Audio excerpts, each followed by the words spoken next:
ये वीडियो 2021 के लिए स्पेशल आप दोस्तों के लिए बनाई गई है और इस वीडियो को ज़्यादा से ज़्यादा शेयर करो और यूट्यूब चैनल भी सब्सक्राइब करो।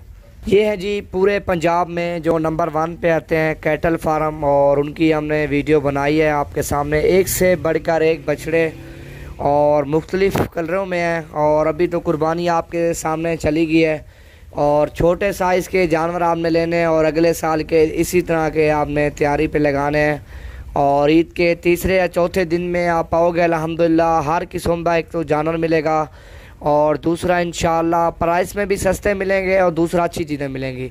जो आपको लाख का मिलेगा ना जानवर, लाख का, और वो अगले साल के लिए 2021 के लिए वो जानवर 5, 5.5 लाख 6 लाख रुपए का सेल होगा। जो लाख का आपको ये जानवर मिलेगा ना इधर, और आपने अच्छे वाला जानवर लेना है, लाख का मिलेगा, और वो 5, 5.5 लाख का सेल होगा। तकरीबन जो ना साल का बड़े जानवर का 1.5 से 2 लाख रुपया खर्चा है, कम से कम 1.5 से 2 लाख रुपया।